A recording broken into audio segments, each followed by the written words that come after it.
Buenas tardes, hermanos. Espero que todos estén disfrutando de este hermoso día. Saludamos a todos los hermanos y amigos que nos siguen de tantos lugares. Y hoy les pregunto, ¿cómo manejas los elogios? En Proverbios 27:2 nos enseña que te alabe el extraño y no tu boca, el forastero y no tus labios. ¿A quién no le agrada recibir una palabra de elogio? Después de un largo día de trabajo, al completar una tarea agotadora o al enfrentar circunstancias difíciles, una frase halagadora o un gesto de amabilidad puede ser gratificante e inspirador. Sin embargo, hay que tener cuidado al recibir elogios. Manejados correctamente, no hay ningún problema, pero puede haber peligro dependiendo de la manera en que los recibimos por nuestra naturaleza carnal, teniendo a llenarse de orgullo y vanidad con mucha facilidad. Y esto, desde luego, puede acarrearnos malas consecuencias en nuestras vidas. Un ejemplo lo encontramos en Daniel. La Biblia cuenta que Dios le dio al rey Nabucodonosor el reino y la grandeza, la gloria y la majestad. Y por esto todos los pueblos y naciones temblaban y temían delante de él. Todos se esmeraban en halagarle y presentar ante él todo tipo de elogios y alabanzas. Producto de ello, el rey se llenó de orgullo y se olvidó de aquel que le había dado todo. Dice el versículo 20 que cuando su corazón se ensoberbeció y su espíritu se endureció y se llenó de orgullo, fue depuesto del trono de su reino y despojado de su gloria. Pero no solo esto, más adelante cuentan que el rey fue echado de entre los hijos de los hombres y su mente se hizo semejante a la de las bestias, y con los asnos monteses fue su morada. Hierba le dieron para comer como buey, y su cuerpo fue mojado con el rocío del cielo. Ciertamente un cambio enorme en su vida, de rey y señor de Babilonia, y envidia de todos los reinos de alrededor, a un perturbado mental, viviendo a la intemperie y actuando como las bestias del campo. Todo como resultado de su soberbia y su orgullo. Aquí se cumple de manera perfecta la palabra de Jesús cuando dijo: el que se enaltece será humillado y el que se humilla será enaltecido. Una actitud de soberbia y orgullo siempre traerá malas consecuencias. ¿Por qué? Dios resiste a los soberbios y da gracia a los humildes. Para evitar el orgullo o el egocentrismo como resultado del elogio, la Biblia nos da pautas a seguir que nos permiten aceptar halagos con gracia. Ejemplo, evitar elogiarte a ti mismo. El pasaje de hoy nos enseña que debemos dejar que otros nos alaben y no nosotros mismos. La Biblia también nos enseña que cuando actuamos con humildad, Dios mismo nos exalta a su tiempo. Humíllense pues bajo la poderosa mano de Dios para que Él los exalte a su debido tiempo. También dice que debemos darle honra a Dios, recibir felicitaciones acerca de su estilo de vida positivo o por tu buen trabajo puede ser una buena oportunidad para darle el crédito a Dios por lo que Él está haciendo en tu vida. Isaías dice: canten salmos al Señor porque Él ha hecho maravillas, y esto se debe a conocer en toda la tierra. Nosotros debemos permitir que se conozcan las maravillas que el Señor hace en nuestras vidas. Compartir la razón de tu actitud positiva o del cambio en tu vida puede ser un testimonio de poder de Dios para el no creyente. Por eso, debes darle la gloria al Señor y que todos los que están a tu alrededor lo sepan. Hay otro: responde con el corazón. Proverbios nos dice: como naranjas de oro con incrustaciones de plata son las palabras dichas a tiempo. Nuestro agradecimiento a la persona que te hizo sentir bien y de manera amable, preséntale a aquel que produce en ti ese comportamiento. Agradecele a Dios en oración. ¿Le has pedido a Dios recientemente por una motivación para entregarte más a Él y servirle? Quizás Él ha contestado tu oración por medio de esas palabras de estímulo de otra persona.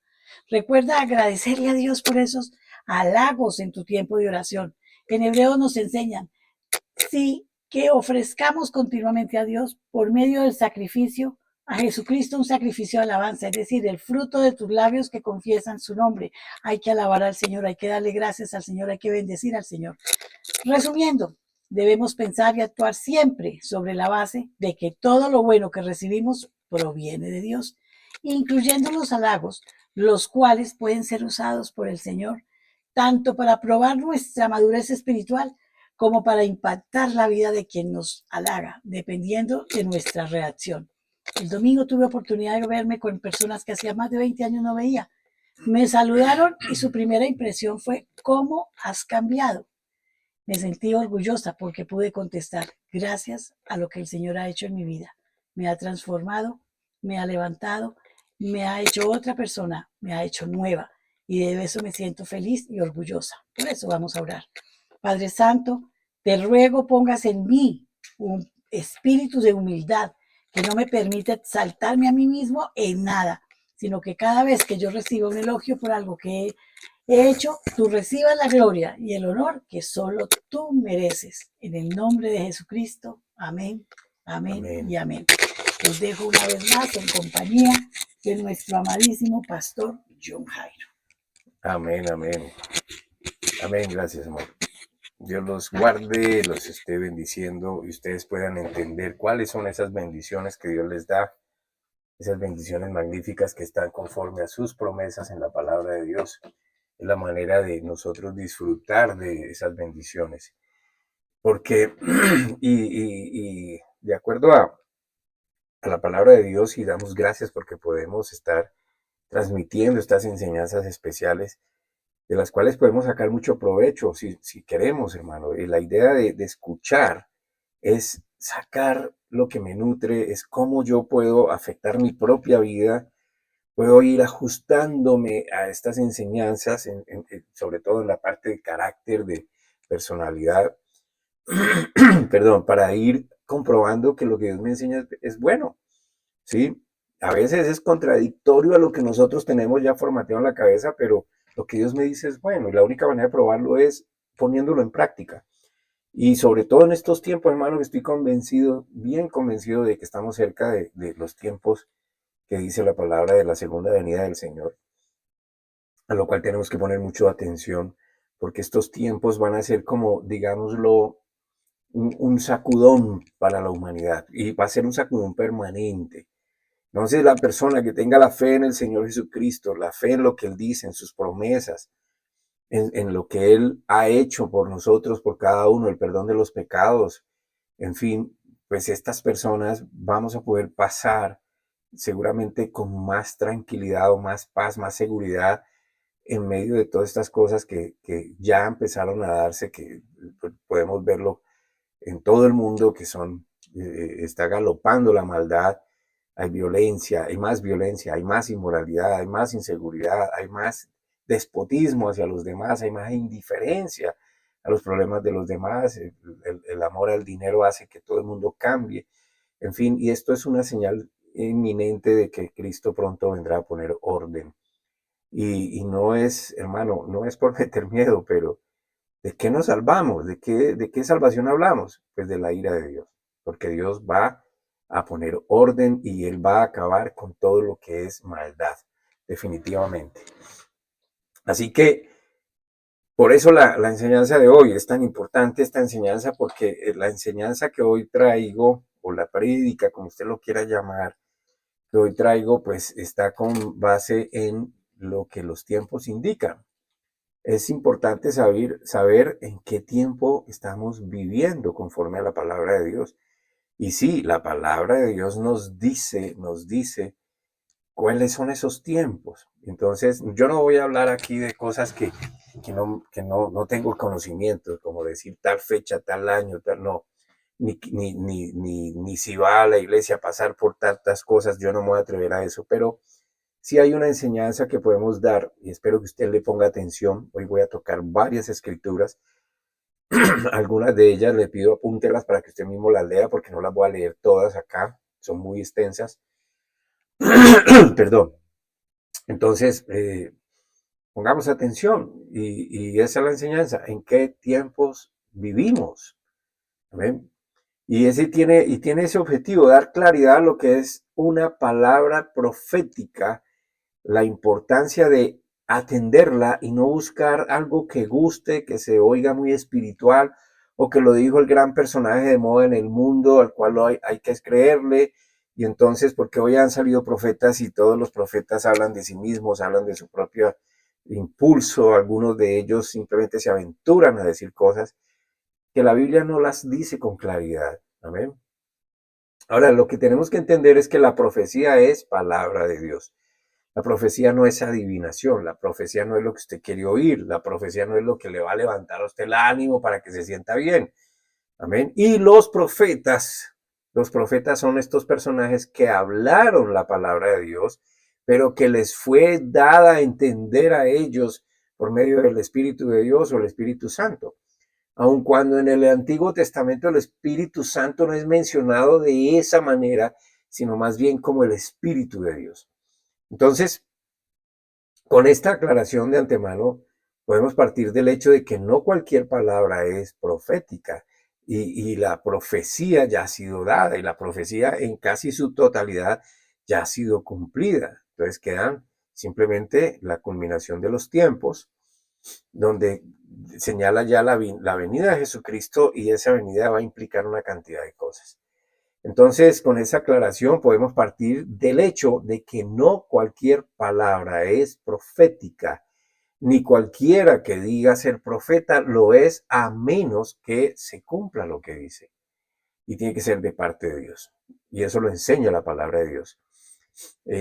Algún día, si Dios lo permite, voy a hacer una enseñanza de estos profetas, cuál es el verdadero y el que no. Pero siempre la profecía está hablando, siempre está diciendo lo que Dios ya dijo.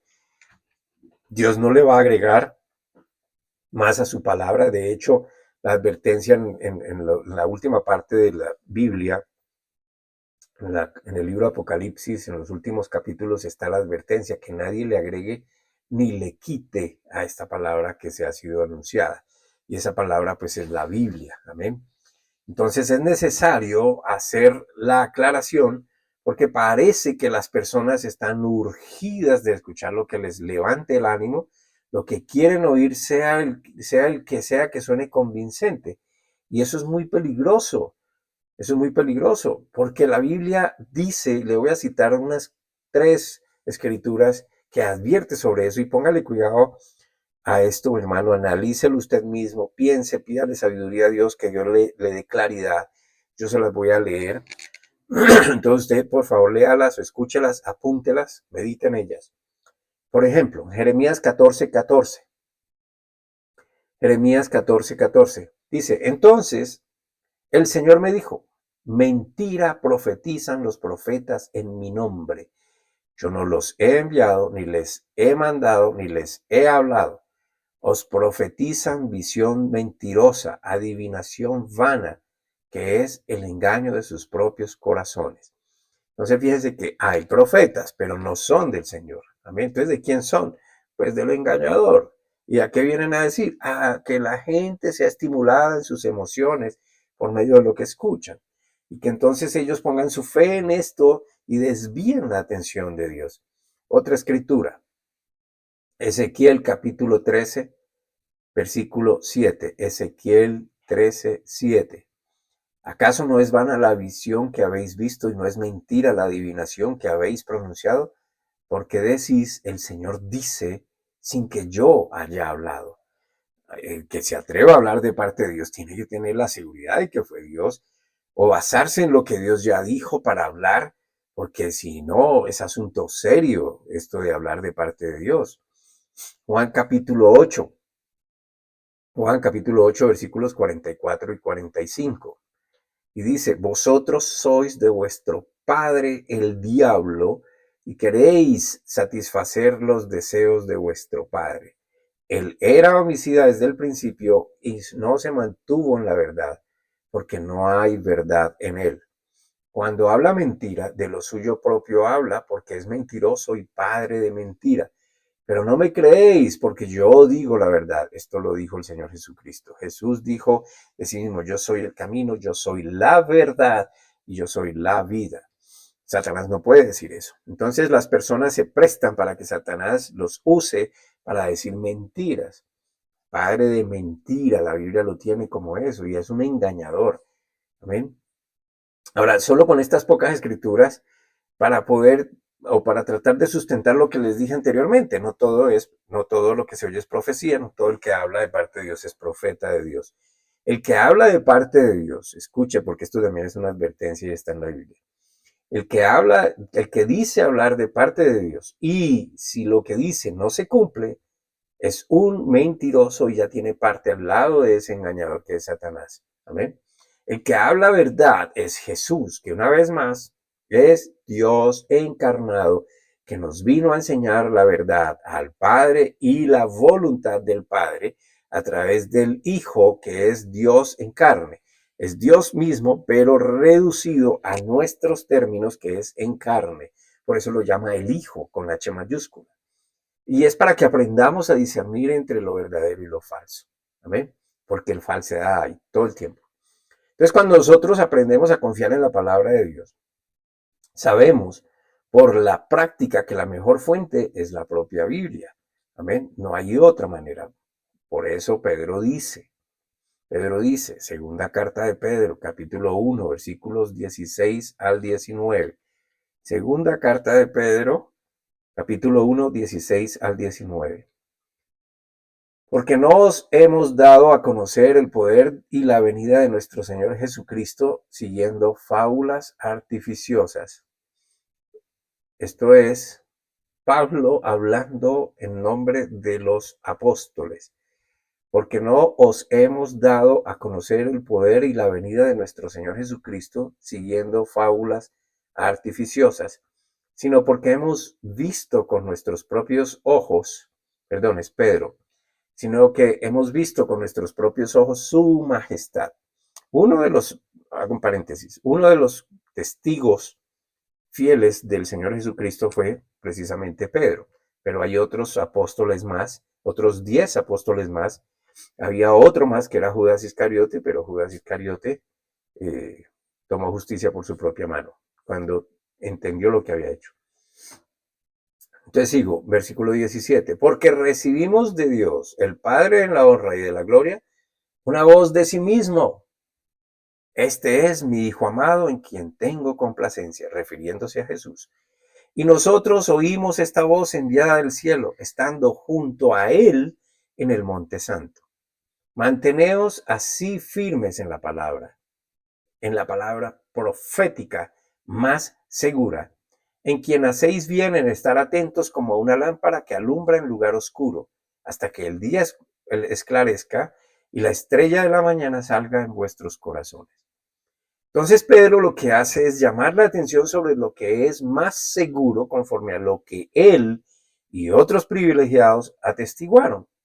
¿Y qué atestiguaron? Cuando Jesús se fue transfigurado allá en el monte, y entonces ellos oyeron la voz de Dios sobre la complacencia en su Hijo amado. De acuerdo a eso, entonces a ellos no les quedó duda, y ellos escucharon la voz de Dios y escucharon la voz de Dios hablando del que estaba con ellos, que era Jesús, y entonces ellos creyeron y creyeron aún más, y esto fue lo que transmitieron y estaban hablando a todas las demás personas. Por eso ellos dicen, esta es la palabra más segura.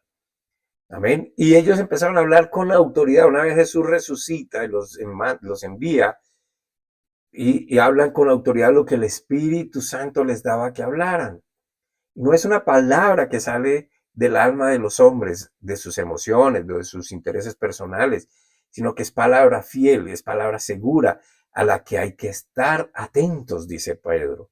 Porque esa palabra que se les dio vino de Dios mismo y es la que puede guiar a los hombres en el camino correcto. Por eso hay que estar atentos.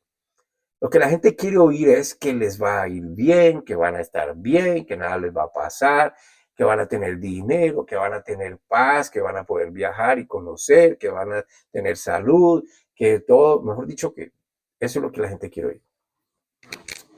Pero irónicamente y contradictoriamente, la palabra de Dios es la que promete eso, pero no la quieren oír. Claro, siempre y cuando estén atentos a ella y le hagan caso, es que esta provisión de Dios puede venir para nosotros. Ahora, lo que sí Dios no promete son riquezas materiales en abundancia, acumulación, o cosas que nos van a hacer sentir altivos, orgullosos, vanidosos, como decía Cielo en su meditación, de que le pasó al rey Nabucodonosor, de quien vamos a hablar también nosotros. Entonces, cuando hacemos caso a lo que Dios dice, y por eso mi introducción es cuando estamos seguros en lo que Dios dice, cuando sustentamos nuestra fe, nuestros pensamientos, en lo que Dios dice, podemos tener paz, podemos tener seguridad, aunque venga la prueba y quiera estremecernos. Amén. Las circunstancias del mundo de hoy exige la respuesta a esto. ¿Qué está pasando? Y especialmente para los creyentes es indispensable que entiendan lo que dice la Escritura, porque ella tiene un gran contenido de profecías que en su mayoría se han cumplido. Ahora miremos la siguiente profecía para entrar a comprender los tiempos de hoy. En Lucas, capítulo 21, versículo 24, Lucas 21, 24.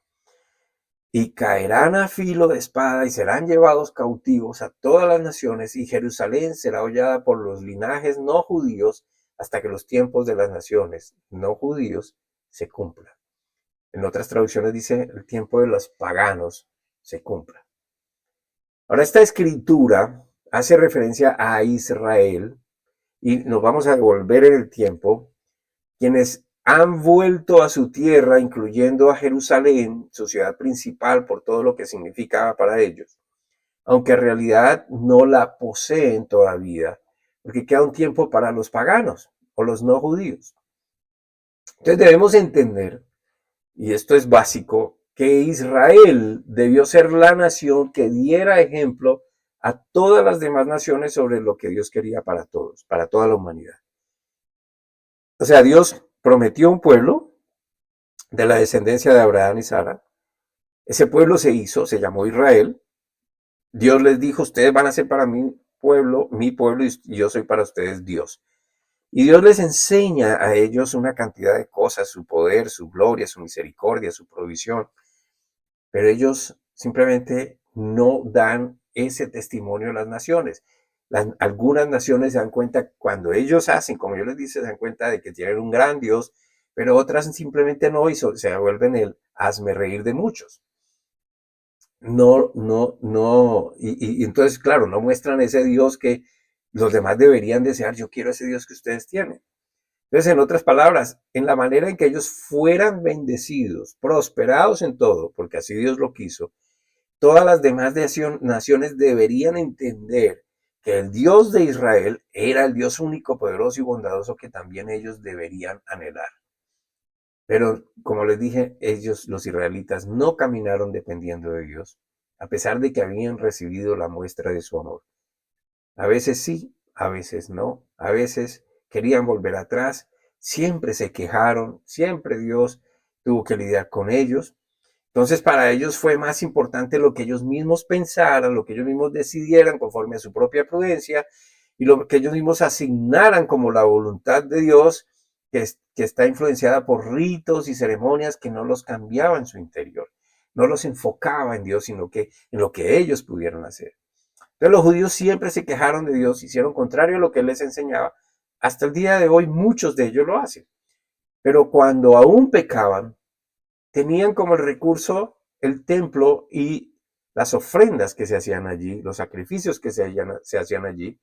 Y esa ofrenda cubría el pecado por un año, hasta el año siguiente. Entonces, en el momento en que cometían idolatría y ya no llevan su ofrenda al templo por el pecado, entonces ese es el final para Dios. Dios se agota. Amén. Y por esa razón les fue quitada autoridad sobre su propia tierra, la que les había sido prometida. Y levantó Dios un hombre que fue su siervo, aun cuando no era judío, y ese hombre fue el rey de Babilonia, Nabucodonosor. Lo que he hecho hasta aquí es hacer como una recopilación de esa historia. Ahora, una noche este hombre tuvo un sueño y cuando despertó, le preocupó tanto el sueño que quiso saber no solo la interpretación, sino recordar el sueño, porque no podía hacerlo. Simplemente supo que le había impresionado porque entendió que era importante. ¿Y por qué él vino al sueño? Porque Nabucodonosor estaba más interesado en conocer qué podría venir, qué podría pasar, y entonces Dios le da un sueño aunque él no lo entiende, no lo recuerda. ¿Y qué hace? Llama a todos los magos, los encantadores, los hechiceros y los caldeos, que eran astrólogos, y le revelaran, para que le revelaran el sueño y además le revelaran su interpretación. Pero ninguno pudo responderle.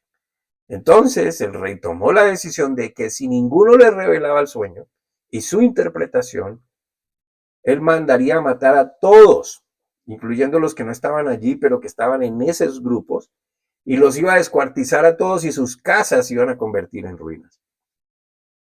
Entre esa sentencia cobijaba inclusive a Daniel, Ananías, Misael y Azarías, quienes después fueron renombrados como Sadrach, Mesach y Abednego. Entonces Daniel respondió como deberíamos responder todos los creyentes ante cualquier situación. ¿Cómo? Con sabiduría. ¿Por qué con sabiduría respondió Daniel? Porque él va a Dios. Él va a pedir respuesta a Dios. Él va a decirle a Dios y alaba a Dios por su respuesta. De hablar delante del rey con misericordia para los sentenciados a muerte, aun cuando no tenían temor de Dios. Sabiduría para tener paciencia y esperar con fe en esa respuesta que él estaba esperando de Dios. Y en resumen, para saber actuar en ese momento apremiante, aun cuando su vida estaba corriendo un grave peligro. Si usted lee la historia, vaya hacia el capítulo 2 de Daniel y la va a leer completica. Yo lo estoy resumiendo un poquito. Entonces, solo el creyente, el que ha aprendido a depender confiado en las promesas de Dios, sabrá actuar en estos momentos difíciles de la humanidad.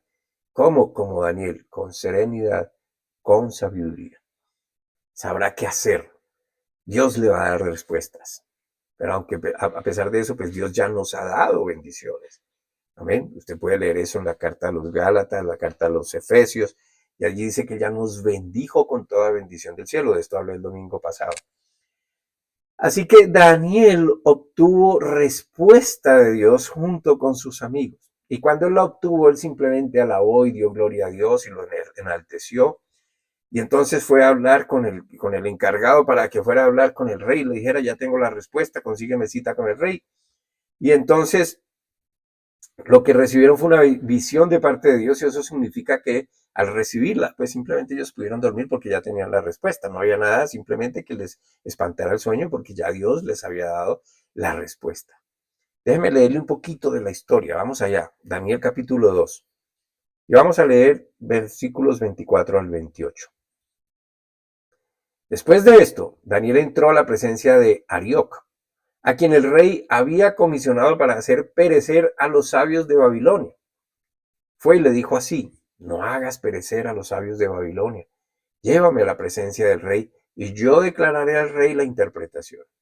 Entonces Arioc llevó apresuradamente a Daniel a la presencia del rey y le dijo así: he hallado un hombre de los cautivos de Judá, quien dará a conocer al rey la interpretación. El rey habló y preguntó a Daniel, cuyo nombre era Beltsasar: ¿podrás tú darme a conocer el sueño que tuve y su interpretación? Daniel respondió en presencia del rey diciendo: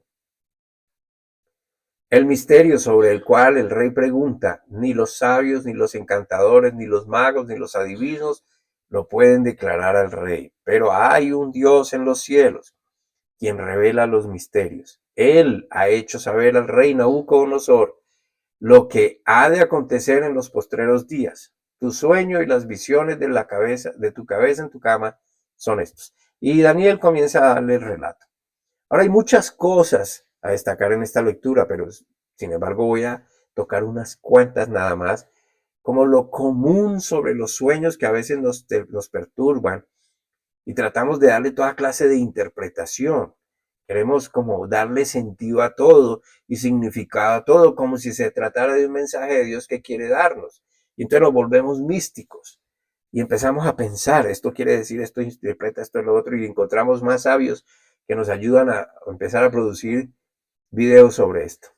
Así le estaba pasando a Nabucodonosor cuando él no entendía. Y estaba en su cama con pensamientos sobre lo que había de suceder. Y entonces pasa. Vamos al versículo 29. Estamos en Daniel 2.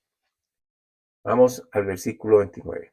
Estando tú, oh rey, en tu cama, tus pensamientos se agitaban por saber lo que había de suceder en el porvenir.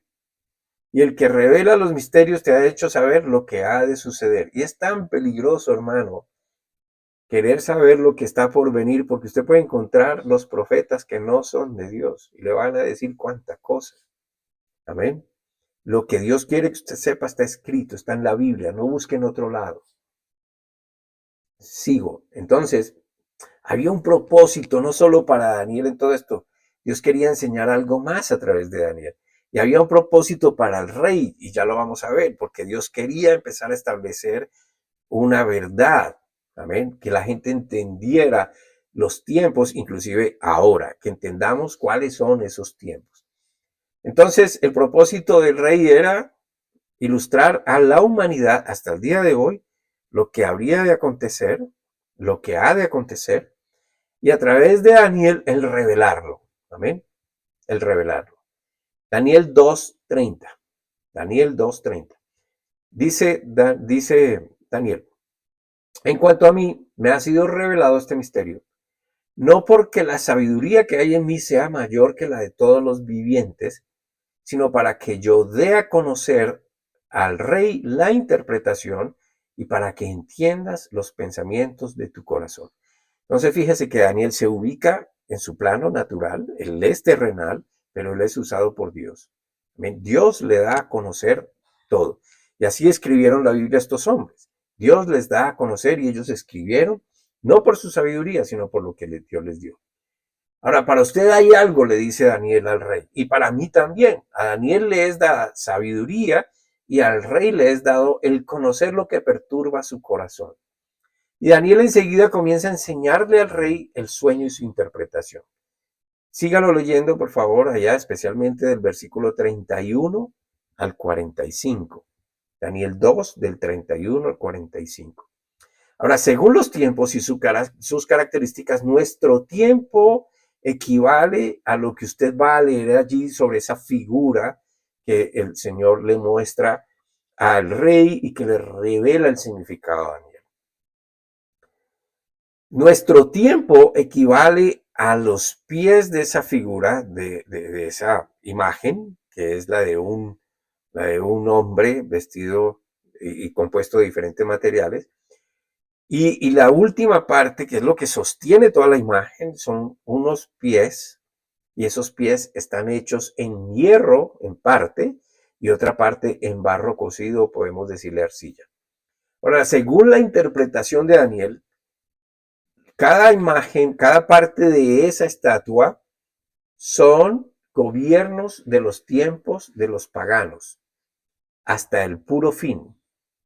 Y la piedra de la que habla allí en el versículo 34, espero que usted lo lea, una piedra que se cae y golpea la estatua justo en los pies, en la parte más débil, en los pies de hierro y barro cocido, y los despedaza. Esa es la roca y esa es un simbolismo de Jesucristo. Recuerde que en el Nuevo Testamento Jesús es definido como la piedra angular, es la piedra sobre la que la iglesia es edificada. Amén. Esa piedra es Jesucristo. Entonces viene la piedra, golpea los pies y derriba todo. Amén. Está haciendo entonces referencia a esa segunda venida de Jesucristo, donde junto con el versículo 35, Daniel 2:35, va a establecerse su reino sobre toda la tierra. Amén. Él derrumba los gobiernos, derrumba lo que existe, y ese último gobierno es el de hierro y arcilla, que tiene un significado, ya lo vamos a entender. Y el versículo 37 en adelante comienza la interpretación del sueño de Daniel al rey, donde le declara que Dios le concede ser rey de reyes, porque Dios le ha dado la realeza, el poder, la fuerza y la majestad. Y él tendrá, Nabucodonosor, y su reino, dominio sobre todo, siendo él la cabeza de oro de la estatua que vio en su sueño. Esa estatua tenía una composición, la cabeza era de oro. Amén. Y luego sigue bajando y vamos a ver que lo que sigue allí es otro gobierno. Ahora, el reino del Nabucodonosor es babilónico. Luego se levanta otro imperio, que es el pecho de la imagen, y ese pecho está hecho de plata, y ese se llama el imperio medo-persa. ¿Amén? Y note que cada vez más va perdiendo algo de autoridad, ya no brilla como el oro, ya no es el mismo oro, entonces va perdiendo eh, eh, exaltación, va perdiendo poder. ¿Amén? Y cada vez entonces va perdiendo esa capacidad y esa autoridad sobre el resto del mundo. Ahora luego vino el tercer reino, que es el de bronce, que sigue dominando, pero no como el primero, que es el de oro. Amén. Entonces ya tenemos oro, ya tenemos bronce, perdón, se me olvidó el otro. Es el plata, oro, plata, bronce. Amén. Ya vamos en el de bronce y aparece el cuarto reino, que es de hierro, que es fuerte, son las piernas, que es devastador, y este reino representa al Imperio Romano. Entonces son las piernas en la imagen. Es un imperio fuerte que destruye a todos los demás. Lo podemos leer en la historia. El Imperio Romano vino, arrasó, destruyó, acabó, y este es definido como las piernas de la estatua y es el gobierno de hierro. Pero, aunque es costoso también, es inferior en cuanto a valor. Aunque es poderoso, es menos valioso que el oro, es menos valioso que la plata, y también viene el bronce, amén. Entonces, pero aunque este es más fuerte, es menos valioso. Entonces encontramos en lo que nos interesa aquí, por encima de todo, vamos a empezar a desarrollar esto. Porque ese gobierno de hierro es el último que quedó. Es el último que quedó. Esas piernas de hierro son Roma, el imperio romano, es la época en que nació Jesús. Pero ese imperio, como dice aquí la escritura, tiene parte en hierro y parte en barro cocido. Volvamos a la escritura, Daniel capítulo 2, versículos 41 y 42. Daniel 2, 41, 42. Le dice Daniel a Nabucodonosor, lo que viste de los pies y de los dedos, que en parte eran de barro cocido de alfarero y en parte de hierro, significa que ese reino estará dividido, pero en él habrá algo de la firmeza del hierro, tal como viste que el hierro estaba mezclado con el barro cocido. Y por ser los dedos de los pies en parte de hierro y en parte de barro cocido, así el reino será en parte fuerte y en parte frágil. Este reino será en parte fuerte y en parte frágil. Es un gobierno establecido fuera de lo común. Es decir, tiene su propia forma de escoger su líder. ¿Amén? No siendo muy democrático, y eso es lo que representa el hierro. Es más como soberanía. Entonces estamos hablando de Roma. En Roma hay algo especial. Hay un estado soberano que no es igual a los demás países o reinos o estados en el resto del mundo. ¿Amén? Entonces ellos tienen una soberanía. Ellos son respetados como un estado soberano por los demás. ¿Amén? Pero es frágil. Ahora, el barro cocido o la arcilla sí representa no a la soberanía de un Estado, sino a la democracia del Estado. Y por eso es que es frágil, porque aunque son hierro y son barro cocido, ambos son derribados fácilmente. Porque la soberanía y la democracia no pueden mezclarse, no pueden mezclarse. El autoritarismo, allí como escogen a su soberano, no hay democracia.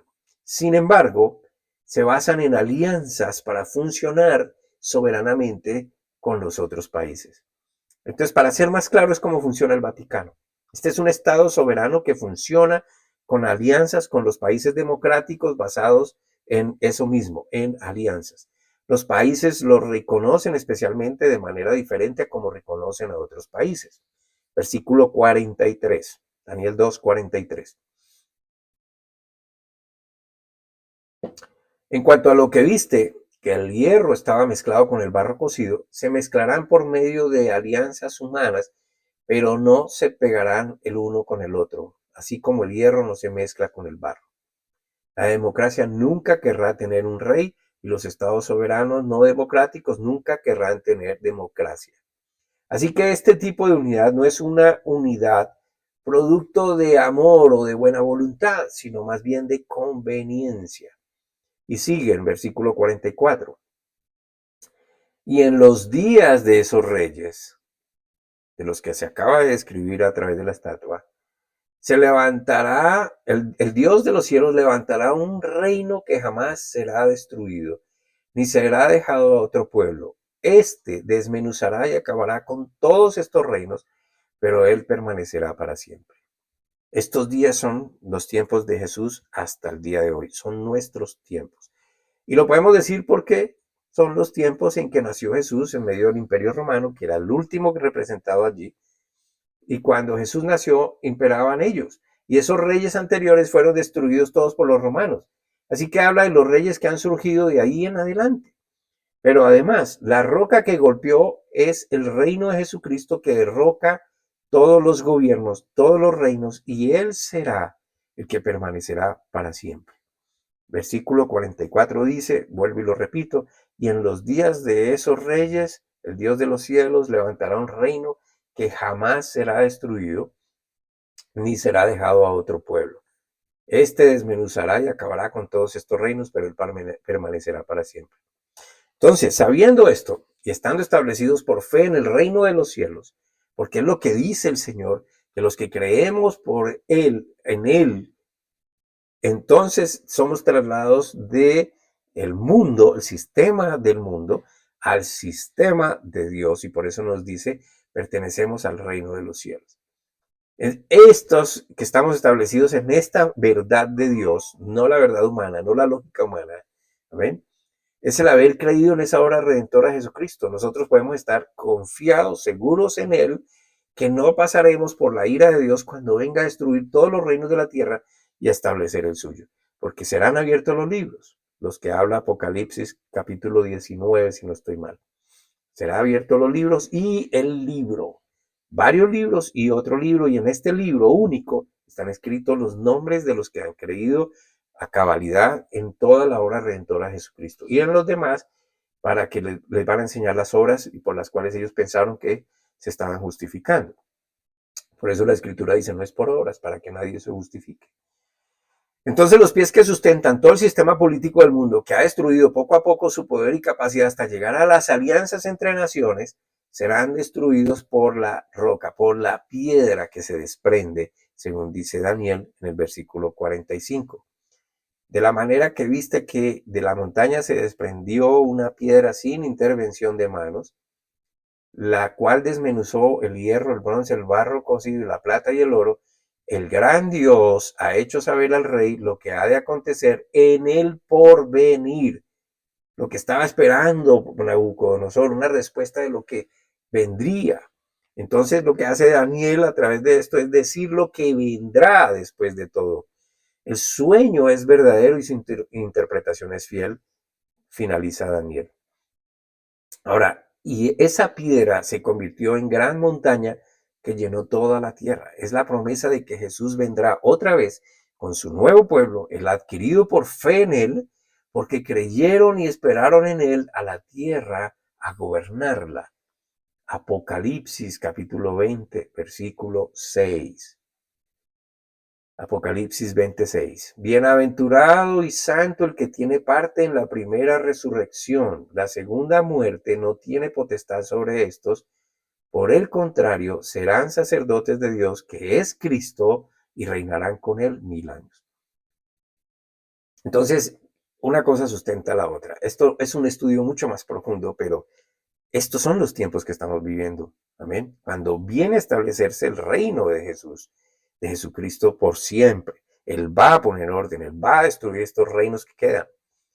Y para finalizar voy a leerles otra cita muy importante que enfatiza la importancia de estar atentos, pendientes y practicando la fe en las promesas. Hebreos capítulo 9, versículo 28. Así Cristo fue ofrecido una sola vez para quitar los pecados de muchos. Paréntesis, muchos porque no todos creen. La segunda vez, ya sin relación con el pecado, aparecerá para salvación a los que le esperan. O sea que fíjense que hay relación, y he citado varios libros de la Escritura. El corazón de Dios, hermano, lo que usted tiene que entender, el amor de Dios no es solo para una nación, para una etnia, para un grupo, para una raza, es para todos, pero no hubo quien lo enseñara a los demás de esa forma. Amén.